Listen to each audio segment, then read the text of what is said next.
আবারও একটি হৃদয় বিদারক ঘটনার সাক্ষী গোটা রাজ্য।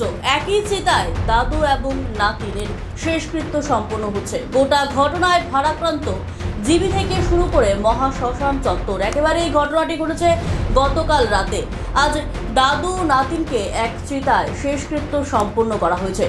ঘটনাটি ঘটেছে চরিলাম নিবাসী দাদু নারায়ণ ভৌমিক এবং তার 11 মাসের নাতিনের সাথে।